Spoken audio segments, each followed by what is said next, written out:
A server rack in a Chinese data center, humming at full load, packed with domestically designed artificial intelligence processors, and behind those processors, foreign memory chips. The domestic alternatives exist. The domestic producers have made their announcements. So if Chinese memory is ready, why are Chinese companies still buying someone else's? Changxin Memory Technologies, the domestic dynamic random access memory producer that has publicly claimed double data rate 5 production capability and positioned itself as the answer to Micron and SK Hynix, is the obvious place to look. The gap between what that company claims and what the buyers are doing is the subject of everything that follows. The first answer is the comfortable one. Procurement pipelines in hyperscale infrastructure run years ahead.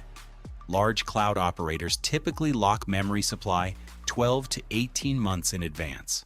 That is a reported industry norm, not a China-specific quirk.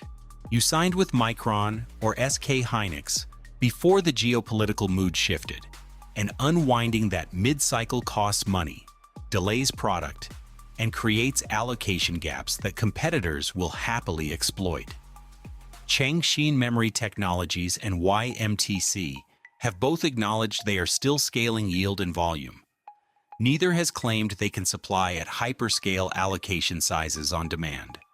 No major Chinese cloud operator has publicly confirmed a full transition to domestic memory in production artificial intelligence workloads.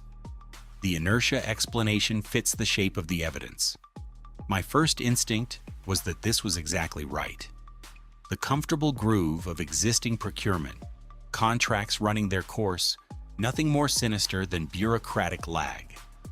I held that for about a day before I noticed the answer was too easy. Inertia does not explain why firms that are under active political pressure to buy domestic are still not buying domestic at scale. Contracts expire.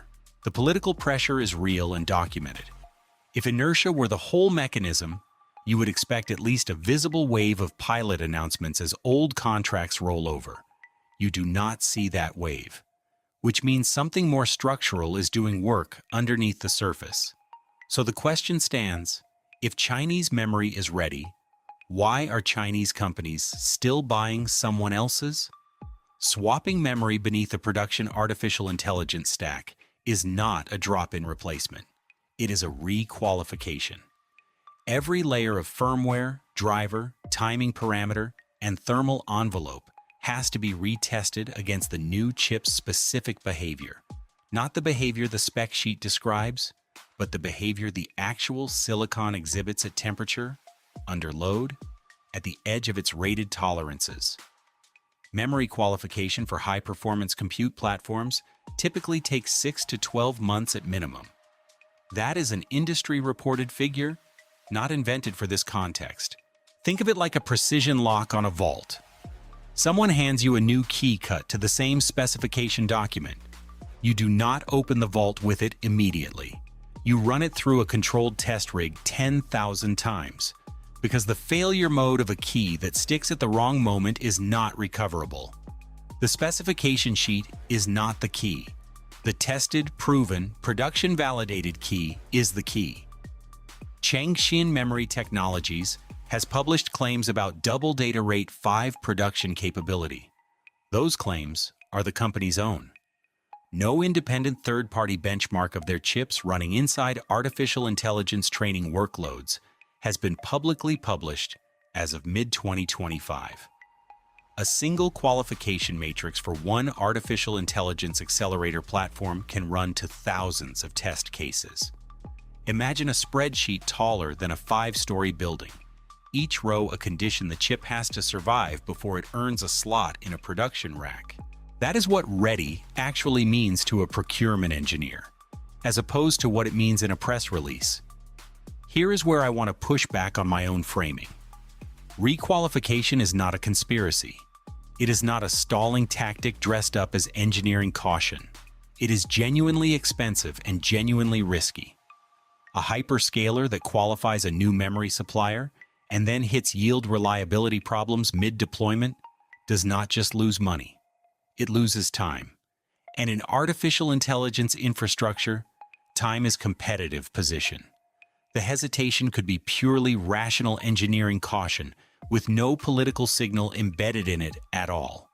I think that reading is partly right. I also think it is still incomplete because it explains the delay, but it does not explain the silence. If Chinese firms were actively running qualification programs on Changxin Memory Technologies chips, you would expect some signal to have escaped. A partnership announcement, a roadmap disclosure, a supplier relationship mentioned in an earnings call. The near absence of that signal is itself a data point. Qualification programs are not secret. They are commercially sensitive, but companies drop hints. The quiet is information. So the question stands once more. If Chinese memory is ready, why are Chinese companies still buying someone else's? The hesitation is the most honest published benchmark anyone has produced. Every specification sheet is a claim made by the seller. Every government press release about domestic semiconductor progress is a claim made by someone with a direct interest in the answer. The revealed preference of buyers who face real procurement risk from foreign memory suppliers who are under genuine political incentive to go domestic and who are still not going domestic at production scale, that is the one data point with no author who benefits from flattering the result. Think of it like a restaurant where the chefs eat somewhere else on their days off. They have access to the kitchen, the ingredients, the recipes. They are not under any obligation to choose a competitor. Their choice, freely made, is the most honest review the restaurant will ever receive. Chinese artificial intelligence firms have every structural reason to diversify toward domestic memory. Reports from industry analysts suggest domestic memory adoption in Chinese artificial intelligence infrastructure is growing, but remains a fraction of total deployment. The majority of high-bandwidth memory in Chinese artificial intelligence training clusters remains foreign-sourced, according to recent reporting. Changxin Memory Technologies has not announced a hyperscale supply agreement with any of China's top cloud operators at the time this script was written. Such an announcement would be commercially significant and almost certainly public. Its absence is the live audit. Every quarter, a major Chinese cloud operator does not switch is a quarter. The audit says, not yet at full production confidence. Read the sealed door backward. The buyers with the strongest national incentive to trust domestic memory are, through their purchasing behavior, publishing a real-time performance measurement. The lock is not the one Washington placed on export controls. The lock is the purchase order that was not placed. And what it reveals is a gap between claimed readiness and demonstrated reliability that is still real. Now, the honest version, both the bullish and bearish readings are partly wrong, and collapsing them into one is how this topic generates more heat than light.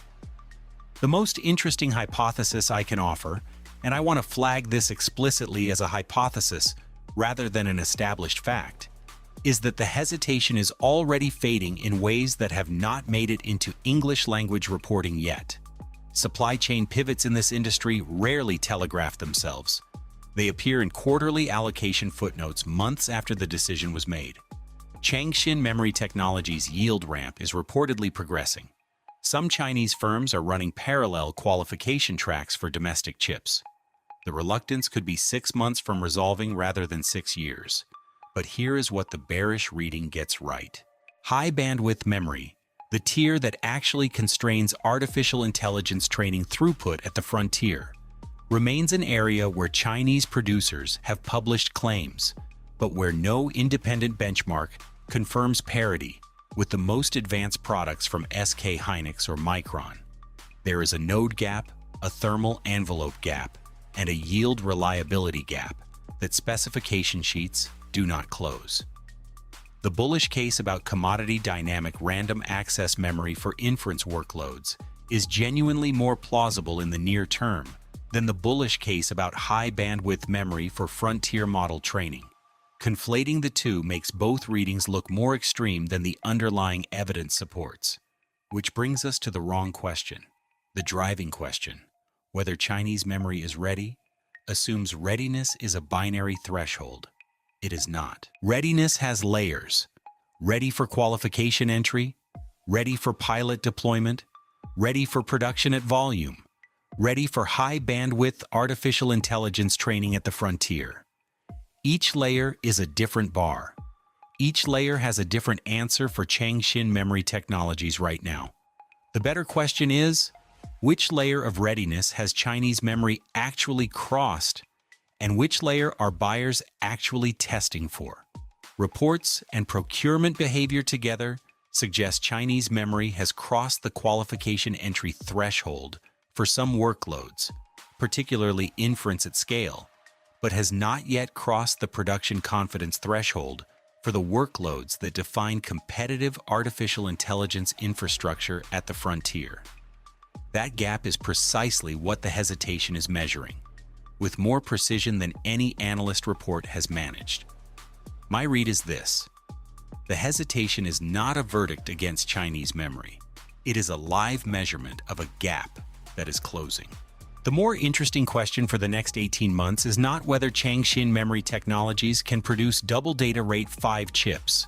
It is whether they can produce them at the yield consistency and sustained volume that allows a hyperscaler to bet an entire product roadmap on the supply relationship. Changxin Memory Technologies is building toward that threshold. The purchase orders will tell us when they cross it, probably well before any press release confirms it. The lock in this story is not the one placed on exports from outside China. It is the one Chinese buyers placed on their own procurement decisions. Specification sheets are written by sellers. Purchase orders are written by buyers. Right now, the buyers are still writing in someone else's language, and that sentence will end when they decide it does. If you were a Chinese cloud operator making this call today, what would it take to convince you to switch? A price advantage? An independent benchmark from a credible third party? Or something else entirely? I would genuinely like to know where you would put the bar. And if this kind of forensic read on industrial strategy is the sort of thing you want more of, subscribe and turn on notifications. The next one goes deeper into a different lock on the same supply chain.